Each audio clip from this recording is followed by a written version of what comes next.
নমস্কাৰ জনাইছোঁ মোৰ আন এটা ভিডিঅ'লৈ।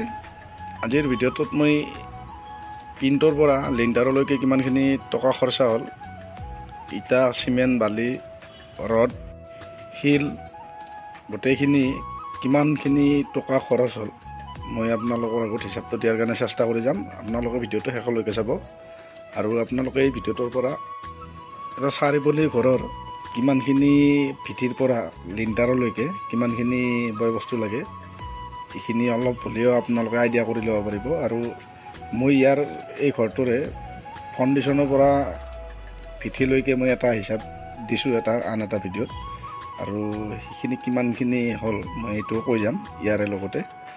আৰু আপোনালোকে ভিডিঅ'টো শেষলৈকে চাব, গোটেইখিনি ভালদৰে বুজি পাব।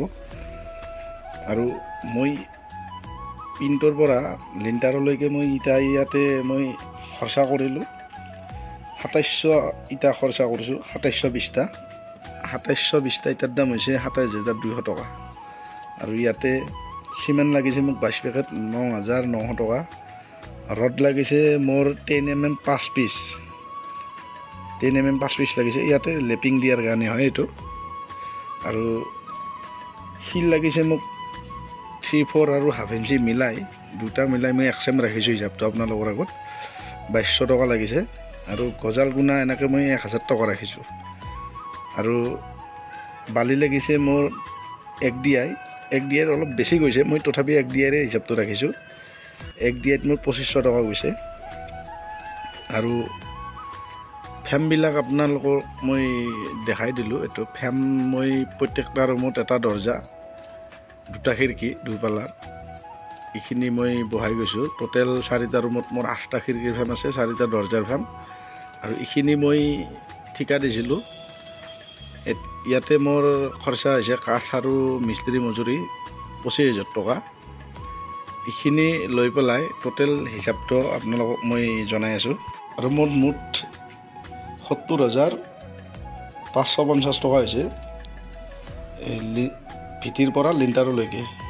আৰু তলৰ ফাউণ্ডেশ্যনৰ হিচাপটো মই আপোনালোকক দিছিলোঁ আন এটা ভিডিঅ'ত, সেইটো মই যোগ কৰি দিছোঁ ইয়াতে।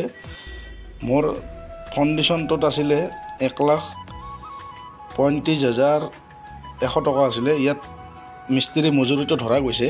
আৰু মই যিটো আপোনালোকক ভিটিৰ পৰা লিণ্টাৰলৈকে হিচাপটো দিলোঁ 70550 টকা, ইয়াতে মিস্ত্ৰী মজুৰি ধৰা নাই। আৰু এইটো আপোনালোকে যোগ কৰি ল'ব মিস্ত্ৰী মজুৰিটো। আৰু মই মানে গোটেইখিনি ঠিকা লোৱা গৈছে একেলগতে, গতিকে মই এইটো হিচাপ দিয়া নাই, আপোনালোকে যোগ কৰি ল'ব মিস্ত্ৰী খৰচাটো। আৰু টোটেল ভিটিৰ আৰু লিণ্টাৰৰ এইখিনি টোটেল মুঠ টকা হ'ল 2,05,650 টকা। আৰু মই এতিয়া আপোনালোকক অলপ ভিতৰৰ ফালে লৈ যাম, কেনেকুৱা হৈছে আপোনালোকে চাই ল'ব। এটা দৰ্জাৰ ফেম, এইটো ভাড়া ৰুম, এটা খিৰিকী, এটা দৰ্জা, আৰু এনেকৈ 4টা ৰুমত 4টা দৰ্জা, 4টা খিৰিকী।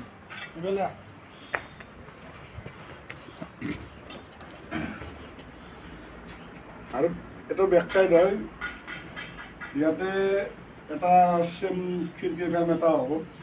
আৰু প্ৰত্যেকটা ৰুমত এনেকৈ 4টা ৰুমত 4টা খিৰিকীৰ ফেম, সেইটো বহাই আছোঁ, আপোনালোকক গোটেইখিনি দেখাম।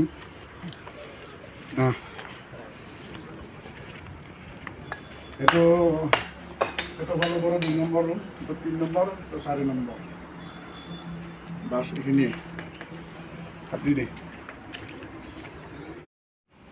আৰু মোৰ গোটেইখিনি লিণ্টাৰলৈকে গাঁথনি সম্পূৰ্ণ হৈছে। মই ভালদৰে ভিডিঅ' কৰা নহ'ল, মই গোটেইখিনি হোৱাটো মই ভিডিঅ' কৰিব নোৱাৰিলোঁ। আৰু আপোনালোকে মোৰ ভিডিঅ'বোৰ চাই ভাল পালে চেনেলটো ছাবস্ক্ৰাইব কৰিব, আৰু আগলৈ এনেকুৱা নতুন নতুন ভিডিঅ'বোৰ আপোনালোকে পাই থাকিব। আৰু ঘৰ এটা বনাওঁতে চিমেণ্টটো বহুত চাই চিন্তি দিয়া হয়। আৰু তেনেকৈ চিমেণ্টৰ লগতে আপোনালোকে পানীটোৰো খেয়াল কৰিব। ঘৰটোত যদি পানী নামাৰে তেতিয়াহ'লে আপোনালোকৰ ঘৰটোৰ শক্তিটো বহুতে কমি যাব। গতিকে চিমেণ্টটো যিমান দৰকাৰী হয় ভাল দিয়াটো, আৰু তেনেকৈ পানী মাৰাটো বহুত দৰকাৰী হয়। আপোনালোকে কমচে কম 15 দিনমান পানী মাৰিব, তেতিয়া ঘৰটোৰ শক্তিটো বহুত বেছি হয়। চিমেণ্টৰ কামত পানীটোৱে মেইন হয়। মোৰ ভিডিঅ'বোৰ চাই পেলাই আপোনালোকে ভাল পালে কমেণ্ট কৰিব বুলি আশা কৰিলোঁ। আৰু আপোনালোক কিবা সুধিব লগা থাকিলেও মোক জনাব কমেণ্টত। মই যিমানখিনি পাৰোঁ আপোনালোকক ৰিপ্লাই দিয়াৰ কাৰণে চেষ্টা কৰিম। আৰু মোৰ চেনেলটো আপোনালোকে ছাবস্ক্ৰাইব কৰি দিব। আগলৈ আপোনালোকে এনেকুৱা নতুন নতুন ভিডিঅ'বোৰ পাই থাকিব। আজিলৈ মোৰ ক'বলগীয়া ইমানখিনিয়ে। ধন্যবাদ।